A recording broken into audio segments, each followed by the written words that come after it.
आज हम एक बहुत ही दिलचस्प कहानी पर चर्चा करने वाले हैं जो एक लिसनर ने भेजी है। आखिरी नोटिफिकेशन, एक डरावनी कहानी। हाँ, और ये कहानी मतलब आज की तकनीक और हमारे जो पुराने डर हैं ना, उनको बड़े अजीब ढंग से मिलाती है। बिल्कुल। इसमें कैसे ऐप का जिक्र है जो दावा करता है कि वो गुजर चुके लोगों से, मतलब हमारे प्रियजनों से हमें कनेक्ट कर सकता है। सोचने में ही अजीब लगता है ना। चलिए देखते हैं इस कहानी में क्या खास है। और हाँ, ये याद रखना जरूरी है कि ये एक काल्पनिक कहानी है। तो कहानी है दिल्ली की एक स्टूडेंट रिया की। टेक सेवी है, मतलब तकनीक वगैरह में इंटरेस्ट रखते हैं। और उसे पता चलता है इस ऐप के बारे में, विस्पर। लेकिन ये ऐप, जैसा आपने कहा, बड़ा अजीब है। प्ले स्टोर पर नहीं है। हाँ, या तो वेबसाइट से डाउनलोड करो या फिर कहानी के हिसाब से तो ये कभी कभी खुद ही फोन में इंस्टॉल हो जाता है। ये अपने आप में डरावना है थोड़ा। सही कहा। ये चीज शुरू से ही शक पैदा करती है कि भाई ये है क्या चीज। बिल्कुल। तो रिया पहले तो इसे मजाक ही समझती है। कौन यकीन करेगा ऐसी बातों पर, है ना? हाँ बिल्कुल। लेकिन फिर ट्विस्ट आता है। उसकी माँ की पुण्यतिथि का दिन होता है। और वो देखती है कि ऐप उसके फोन पर है, खुद से इंस्टॉल हो गया है, नोटिफिकेशन के साथ, whisper installed, connect beyond death. उफ। आप सोचिए जरा, उस खास दिन पर ऐसा नोटिफिकेशन देखना कितना अनसेटलिंग रहा होगा। बहुत ज्यादा। और यहीं से मतलब कहानी का वो साइकोलॉजिकल एंगल शुरू होता है। रिया दुखी है, माँ को याद कर रही है।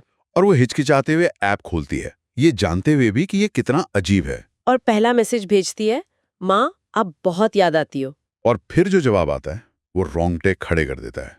एकदम माँ के लिखने के अंदाज में। हाँ, जैसे माँ ही लिख रही हो। लिखा होता है, बेटा इतना टाइम क्यों लग गया मुझे बुलाने में। बस यहाँ से सब बदल जाता है। वो एक पल होता है ना जब आपका शक यकीन में बदलने लगता है, या डर में। और वो सवाल, इतना टाइम क्यों लग गया, इसमें एक इंतजार छुपा है, शायद थोड़ी शिकायत भी। ये रिया को फौरन अपराध बोध में डाल देता है। क्या माँ सच में इंतजार कर रही थी? फिर रिया पूछती है कि वो कहाँ है, और जवाब और भी डरावना है।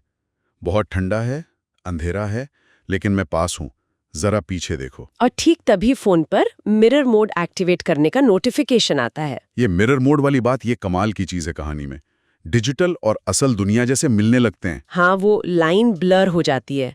और जब रिया मिरर मोड ऑन करती है, उसे स्क्रीन पर अपने पीछे एक धुंधला सा साया दिखता है। ओह, और वो साया सिर्फ दिखता नहीं है, वो एक तरह से धमकी देता है। हाँ, कहता है बात करते रहो मुझसे, वरना मैं बाहर आ जाऊंगी। ये कल्पना ही कितनी भयानक है कि स्क्रीन के अंदर की कोई चीज बाहर आने की धमकी दे रही है। ये बिल्कुल क्लासिक हॉरर तकनीक है। अनजान चीज का डर और उसका हमारी दुनिया में आने का डर। अब ये सिर्फ एक ऐप नहीं रहा। ये एक मौजूदगी बन गया है। बिल्कुल। तकनीक डर का जरिया बन गई है यहाँ। रिया जाहिर है डर जाती है और ऐप को डिलीट कर देती है। कोई भी यही करेगा। हाँ, पहला रिएक्शन तो यही होगा। लेकिन कहानी यहाँ खत्म नहीं होती। अगली रात ठीक 3:33। ये टाइम भी अक्सर हॉरर कहानियों में इस्तेमाल होता है। हाँ, अशुभ माना जाता है। तो उस वक्त फोन बजता है और नोटिफिकेशन आता है, परिवार को डिलीट नहीं किया जा सकता। ये लाइन देखिए कितनी चालाकी से लिखी है। परिवार शब्द का इस्तेमाल करके वो ऐप रिया की भावनाओं से खेल रहा है। एक तरह का इमोशनल ब्लैकमेल जैसा। हाँ बिल्कुल, कि कुछ रिश्ते डिलीट नहीं हो सकते, चाहे वो कितने भी डरावने क्यों ना बन जाएं। एक जाल है ये। और इसके फौरन बाद फोन का कैमरा अपने आप ऑन हो जाता है। और इस बार रिया को पीछे सिर्फ साया नहीं दिखता, बल्कि एक, कहानी में लिखा है, अमानवीय चेहरा दिखता है। और यहाँ लगभग ये साफ हो जाता है कि वो रिया की माँ नहीं है, कोई और है।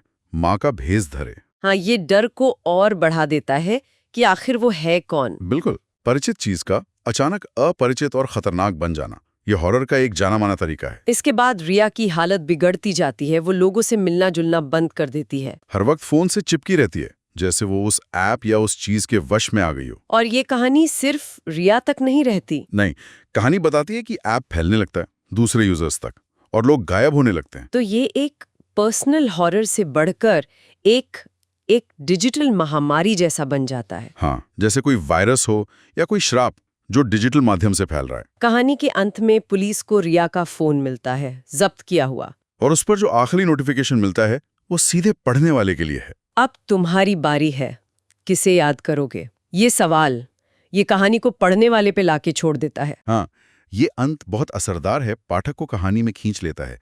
ये कहानी, जैसा हमने शुरू में कहा था, आज के डर, ऐप्स, नोटिफिकेशन, डिजिटल लत और पुराने डर, भूत, अनजानी शक्तियों को बहुत अच्छे से मिलाती है। तो आखिरी नोटिफिकेशन वाकई हमें सोचने पे मजबूर करती है। कैसे तकनीक जो हमें जोड़ने का वादा करती है, हमारी सबसे गहरी इच्छाओं जैसे अपनों से दोबारा जुड़ने की चाहत, हाँ, उसी चाहत का फायदा उठाकर हमें डरा सकती है या हमें किसी ऐसी चीज से जोड़ सकती है जिसके बारे में हम कुछ नहीं जानते। और ये सवाल रह जाता है कि हम मतलब लोग अपने दुख को कम करने के लिए या किसी से एक आखिरी बार बात करने के लिए किस हद तक जा सकते हैं। बिल्कुल। क्या तकनीक हमारे अंदर के खालीपन और डर का आईना बन सकती है? और क्या होता है जब हमारे ही बनाए उपकरण हमें किसी अज्ञात, अनदेखी, शायद खतरनाक चीज से जोड़ दें? ये कहानी इन सवालों के साथ हमें छोड़ जाती है। सोचने के लिए बहुत कुछ है इसमें।